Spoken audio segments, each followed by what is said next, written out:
Hello students, બીકોમમાં corporate એકાઉન્ટમાં શેરના મૂલ્યાંકનનો એક દાખલો શીખીશું. આ જે દાખલો છે એ ગુજરાત યુનિવર્સિટીમાં એસવાય બીકોમ નવેમ્બર 2017 યુનિવર્સિટી પરીક્ષામાં પૂછાયેલો છે.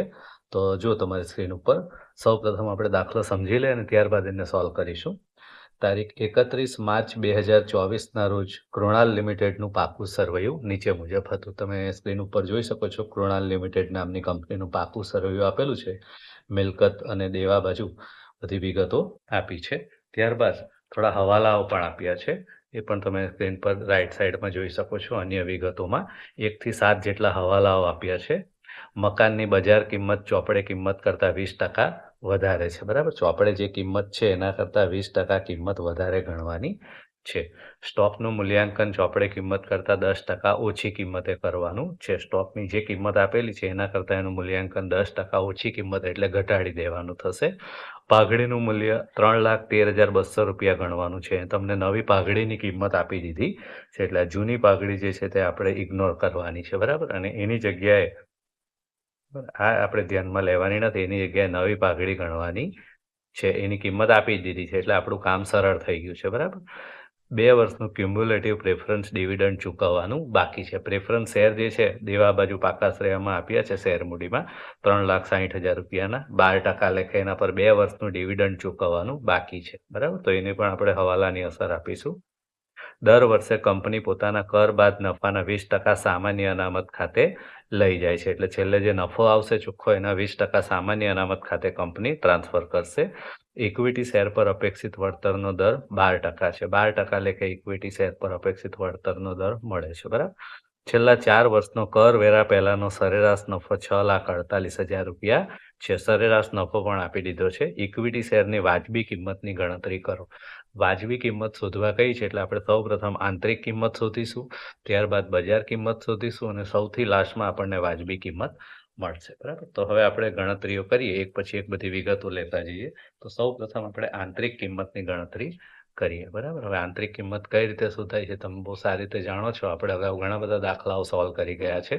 આંતરિક કિંમત શોધવા માટે સૌપ્રથમ ચોખ્ખી મિલકતોની ગણતરી કરવી પડે. બરાબર, તો જે મિલકતો છે એ બધી મિલકતો આપણે વારાફરતી લખતા જઈએ. શરૂઆત આપણે પાઘડીથી કરીશું. પ્રશ્નમાં જે નવી પાઘડી આપી છે એ પાઘડી આપણે સૌથી પહેલા લખી દઈએ 3,13,200. બરાબર, મિલકતો પાઘડી. તો નવી પાઘડી જે હવાલામાં આપી છે 3,13,200 રૂપિયા, એનાથી આપણે શરૂઆત કરીશું. ત્યારબાદ વારાફરતી એક પછી એક બધી મિલકતો જે છે પાકા શ્રેયમાં આપી છે એ લેતા જઈએ. તો પાકા શ્રેયમાં તમે જોઈ શકો છો કઈ કઈ મિલકતો આપી છે એ બધી મિલકતો આપણે વારાફરતી લેતા જઈએ. સૌ પ્રથમ આપી છે દ્રશ્ય મિલકતોમાં મકાન, તો લખીશું મકાન. બરાબર, હવે મકાનની જે કિંમત આપી છે અહીં તમે જોઈ શકો છો 8,28,000 છે. બરાબર, 8,28,000માંથી સામેની બાજુ એટલે કે ઇક્વિટી અને દેવા બાજુ એના પર ઘસારા ફંડ પણ આપ્યું છે 7,08,000. તો સૌપ્રથમ તો ઘસારા ફંડ માઇનસ થઈ જશે એટલે એની ચોપડે કિંમત મળશે. બરાબર, તો 8,28,000માંથી 1,08,000 બાદ કરીએ એટલે એની ચોપડે કિંમત મળશે 7,20,000. બરાબર, આને શું કહીશું આપણે? ચોપડે કિંમત. હવે ચોપડે કિંમત મળી ગઈ ઘસારો બાદ કર્યા પછી. હવે એના પર હવાલો આપ્યો છે. પહેલો હવાલો, મકાનની બજાર કિંમત તેની ચોપડે કિંમત કરતાં 20% વધારે છે. તો અહીં આપણે જે ચોપડે કિંમત શોધી એના 20% વધારી દઈએ તો પ્લસ 20% વધુ. બરાબર, તો 7,20,000ના 20% એટલે કેટલા? 1,44,000. તો 1,44,000 ઉમેરી દેવાના 7,20,000ની અંદર એટલે કિંમત થશે મકાનની 8,64,000 રૂપિયા. બરાબર, ચાલો ત્યારબાદ મકાન પછી બીજું છે યંત્રો. યંત્રોની કિંમત આપી છે 3,78,000. સામે એનું ઘસારા ફંડ પણ આપ્યું છે 72,000. 3,78,000માંથી 72,000 બાદ કરીએ, ઘસારા ફંડ બાદ કરો તો યંત્રોની કિંમત વધે છે 3,06,000. બરાબર, હવે એના પર કોઈ હવાલો નથી આપ્યો એટલે એની સીધી જે ચોપડે કિંમત છે એ ચોપડે કિંમત જ આપણે અહીંયા લખી દીધી છે. બરાબર, આ જે કિંમત છે એની અંદરથી ઘસારા ફંડ બાદ કર્યું અને જે કિંમત બચી અહીંયા આપણે લખી દીધું. ચાલો ત્યારબાદ ફર્નિચર.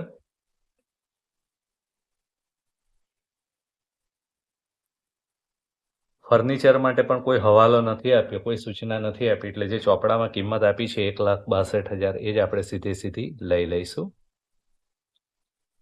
ત્યારબાદ રોકાણો ચોપડે કિંમત 1,62,000 રૂપિયા આપી છે. હવે એની દાર્શનિક કિંમત આપી છે. દાર્શનિક કિંમત એટલે મૂળ કિંમત, અને બજાર કિંમત પણ આપી છે. તો જ્યારે પણ મિલકતની બજાર કિંમત આપી હોય તો બજાર કિંમત જ લેવાની, એટલે આપણે અહીંયા રોકાણોની કિંમત લઈશું 2,16,000 રૂપિયા.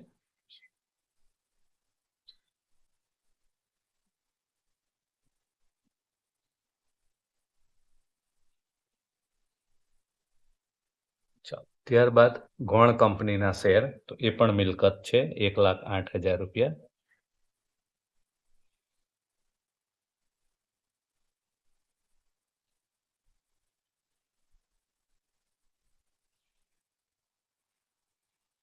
પ્રાથમિક ખર્ચ અવાસ્તવિક મિલકત છે, એને ધ્યાનમાં લેવાનું નથી. ત્યારબાદ સ્ટોક 3,78,000. હવે સ્ટોક ઉપર કોઈ હવાલો આપ્યો નથી, એટલે એની જે ચોપડામાં કિંમત છે એ સીધી લઈ લઈશું 3,78,000 રૂપિયા. ત્યારબાદ દેવાદારો, તમે જોઈ શકો છો દેવાદારોની કિંમત 4,68,000 રૂપિયા છે, જેના પર ગાલખાદ અનામતની જોગવાઈ કરી છે 18,000 રૂપિયા. એટલે દેવાદારોની ચોખ્ખી રકમ જે છે 4,50,000 એ આપણે ધ્યાનમાં લઈશું. રોકડ શિલ્લક આપી છે 54,000 રૂપિયા.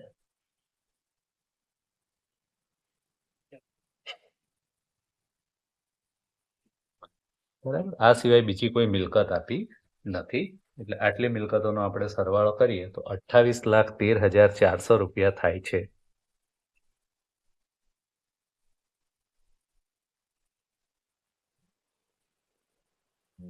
હા, એ ધ્યાન આપો, સ્ટોક ઉપર હવાલો આપ્યો છે જે આપણે ધ્યાનમાં લેવાનું રહી ગયું છે. સ્ટોકનું મૂલ્યાંકન તેની ચોપડે કિંમત કરતાં 10% ઓછી કિંમતે કરવાનું છે. એટલે સ્ટોકની જે ચોપડે કિંમત આપી છે 3,78,000 રૂપિયા, બરાબર, એની ચોપડે કિંમત છે.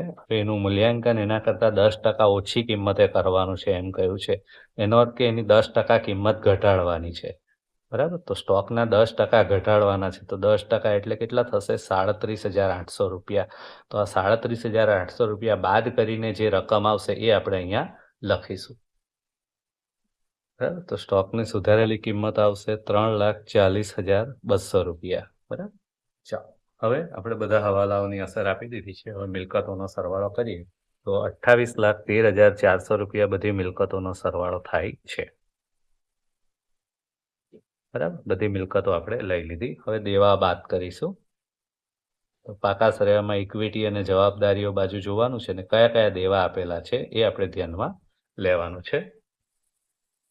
તો તમે જોઈ શકો છો દેવા બાજુ શેર મૂડી દેવું નથી, અનામતો દેવું નથી, ડિબેન્ચર્સ દેવામાં આવશે 1,80,000 રૂપિયા. તો ડિબેન્ચર્સથી આપણે સ્ટાર્ટ કરીશું.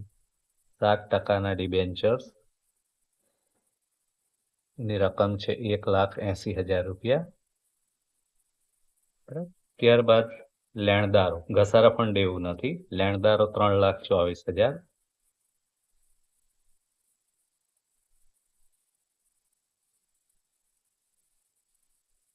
દેવી હુંડી 1,26,000.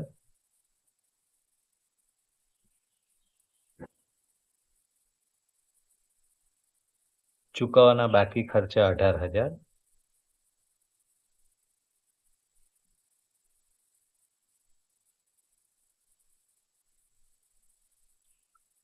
બરાબર, આટલા 4 દેવા છે. ચાર દેવાનો સરવાળો કરીએ તો 6,48,000 રૂપિયા થાય છે. ચાલો, મિલકતો છે 28,13,400, એમાંથી દેવા બાદ કરીએ એટલે 21,65,400 રૂપિયા વધે છે. બરાબર, હવે એમાંથી બાદ કરીશું પ્રેફરન્સ શેર મૂડી. તો પાકા સરયામાં દેવા બાજુ જોઈએ, જવાબદારી બાજુ સૌ પ્રથમ પ્રેફરન્સ શેર મૂડીની રકમ આપી છે 3,60,000 રૂપિયા. 12%ની પ્રેફરન્સ શેર મૂડી.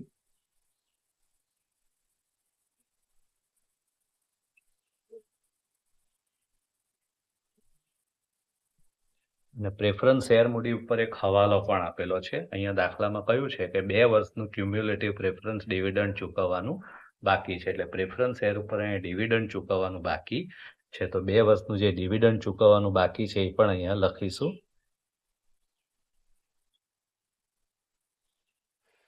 2 વર્ષનું ક્યુમ્યુલેટિવ પ્રેફરન્સ શેરનું ડિવિડન્ડ. બરાબર, તો 2 વર્ષનું ડિવિડન્ડ ગણવું પડશે. તો 3,60,000 રૂપિયાની શેર મૂડી છે, એના પર 12% લેખે 2 વર્ષનું ડિવિડન્ડ ગણીશું. તો 3,60,000 ગુણ્યા 12%. બરાબર, તો 3,60,000ના 12% કરીએ તો 43,200 રૂપિયા આવે છે એક વર્ષનું ડિવિડન્ડ. આપણે કેટલા વર્ષનું ગણવાનું છે?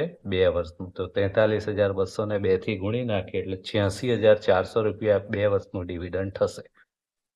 બરાબર, ચાલો હવે આ બંને વસ્તુ બાદ કરીએ, પ્રેફરન્સ શેર મૂડી અને ડિવિડન્ડ, એટલે આપણને ચોખ્ખી મિલકતો મળશે 17,19,000.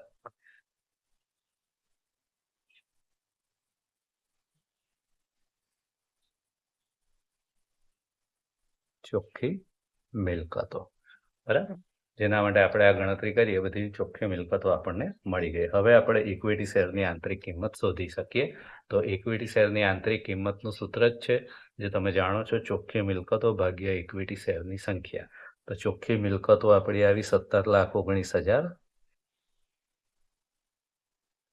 ભાગ્યા ઇક્વિટી શેરની સંખ્યા. હવે ઇક્વિટી શેરની રકમ નથી લેવાની, સંખ્યા લેવાની છે. તો પાકા સરળમાં તમે જોઈ શકો છો ઇક્વિટી શેરની સંખ્યા નથી આપી, સંખ્યા શોધવી પડશે. શોધવા માટે શું કરીશું? 9 લાખ રૂપિયા જે છે એ શેર મૂડી છે, અને એક શેર કેટલા રૂપિયાનો ભરપાઈ છે? 10 રૂપિયાનો. તો 9 લાખને 10 વડે ભાગીએ એટલે ઇક્વિટી શેરની સંખ્યા મળશે 90,000. બરાબર, તો આ 90,000 શેર વડે આને ભાગીશું. તો અહીંયા આપણે લખીશું ઇક્વિટી શેરની સંખ્યા 90,000. બરાબર, આમ કરીએ તો 17,19,000 ભાગ્યા 90,000, તો 19.10 રૂપિયા આપણો જવાબ આવે છે. આ ઇક્વિટી શેરની આંતરિક કિંમત થઈ ગઈ. બરાબર, તો આંતરિક કિંમત આપણે શોધી નાખી. હવે બજાર કિંમત ઉપર જઈશું.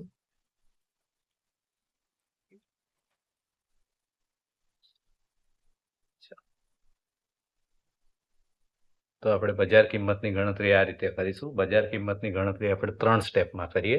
સૌથી પહેલા સરેરાશ નફો શોધવાનો હોય, ત્યારબાદ ડિવિડન્ડનો દર શોધવાનો હોય, અને ત્રીજા સ્ટેપમાં આપણને બજાર કિંમત મળશે. બરાબર, તો સરેરાશ નફાની ગણતરી કરીએ. તો પ્રશ્નમાં જે નફો આપ્યો છે હવાલામાં, એ તમે જોઈ શકો છો 7મા હવાલામાં. છેલ્લા 4 વર્ષનો કરવેરા પહેલાનો સરેરાશ નફો 6,48,000 રૂપિયા છે. બરાબર, તો આ 6,48,000 રૂપિયા કંપનીએ નફો આપેલો છે.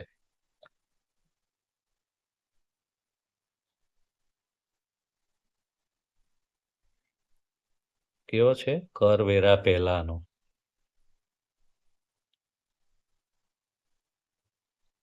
બરાબર, હવે આ કરવેરા પહેલાનો નફો છે એટલે સૌથી પહેલા તો આપણે કરવેરા બાદ કરવા પડશે.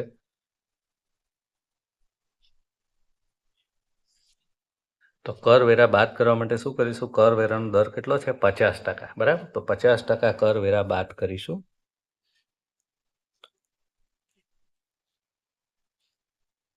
%50 કરવેરા બાદ કરીએ એટલે 3,24,000 રૂપિયા કરવેરાની રકમ થશે. એ બાદ કર્યા પછી જે નફો બચશે એ 3,24,000 રૂપિયા નફો વધે છે. બરાબર, હવે હવાલામાં સૂચના આપી છે 5મા હવાલામાં, દર વર્ષે કંપની પોતાના કર બાદ નફાના 20% સામાન્ય અનામત ખાતે લઈ જાય છે. એટલે જે કર બાદ નફો આવ્યો એના 20% સામાન્ય અનામત ખાતે લઈ જવું પડશે.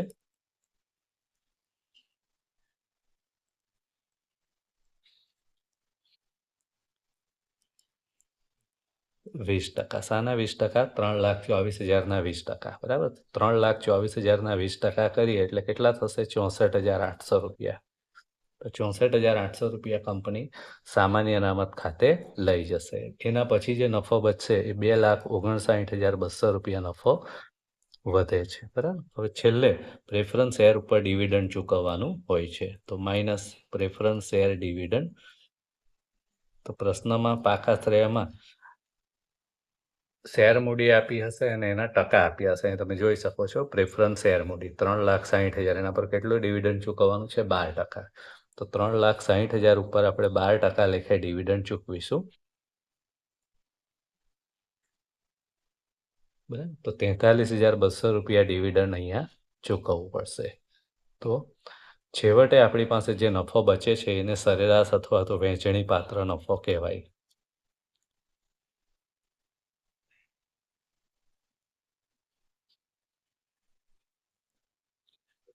છેવટે નફો આપણી પાસે બચે છે 2,16,000 રૂપિયા. બરાબર, આ સરેરાશ નફો થઈ ગયો. કરવેરા બાદ કર્યા, સામાન્ય અનામત ખાતે રકમ લઈ ગયા અને પ્રેફરન્સ ડિવિડન્ડ ચૂકવ્યું એના પછીનો. હવે આપણને ડિવિડન્ડનો દર મળશે. તો ડિવિડન્ડનો દર શોધીશું. સરેરાશ નફો ભરપાઈ થયેલી ઇક્વિટી શેર મૂડી ગુણ્યા 100. તો સરેરાશ નફો આપણે શોધી નાખ્યો 2,16,000. ભરપાઈ થયેલી ઇક્વિટી શેર મૂડી 9 લાખ રૂપિયા. પાકા સરનામાં તમે જોઈ શકો છો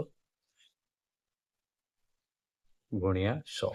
તો 2,16,000 ભાગ્યા 9 લાખ ગુણ્યા 100 આમ કરીએ તો 24 જવાબ આવે છે. બરાબર. હવે દર છે ડિવિડન્ડનો એટલે ટકામાં લખીશું. ડિવિડન્ડનો દર 24%. ત્રીજા સ્ટેપમાં આપણને ઇક્વિટી શેરની બજાર કિંમત મળશે. સૂત્ર છે ડિવિડન્ડનો દર છેદમાં અપેક્ષિત વળતરનો દર ગુણ્યા ઇક્વિટી શેર દીઠ ભરપાઈ રકમ. તો ડિવિડન્ડનો દર આપણે શોધ્યો 24%. અપેક્ષિત વળતરનો દર દાખલામાં આપ્યો છે સૂચનામાં 12%. અને ગુણ્યા ઇક્વિટી શેર દીઠ ભરપાઈ રકમ એટલે એક ઇક્વિટી શેર પર કેટલા રૂપિયા ભરાયેલા છે. પાકા સરનામાં તમે જોઈ શકો છો ઇક્વિટી શેર 10 રૂપિયાનું છે ને પૂરો ભરપાઈ છે એટલે ગુણ્યા 10 કરીશું. બરાબર. આમ કરીએ તો 24 ભાગ્યા 12 ગુણ્યા 10 એટલે 20. તો 20 રૂપિયા જે છે ઇક્વિટી શેરની બજાર કિંમત મળી.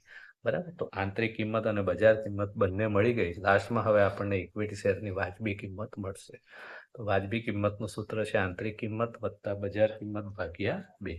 તો આંતરિક કિંમત આપણે આ રીતે શોધી હતી. તમે જોઈ શકો છો સ્ક્રીન પર 19.10 વત્તા બજાર કિંમત 20 ભાગ્યા 2. બરાબર. તો 19.10 વત્તા 20 ભાગ્યા 2 આમ કરીએ તો જવાબ આવશે 19.55 રૂપિયા. બરાબર. તો આ આપણી ઇક્વિટી શેરની વાજબી કિંમત મળી. બરાબર. એટલે ઇક્વિટી શેરની આંતરિક કિંમત મળી, બજાર કિંમત મળી અને લાસ્ટમાં આપણને એની વાજબી કિંમત મળશે. બરાબર. તો આ રીતે આપણો દાખલો અહીંયા પૂરો થાય છે.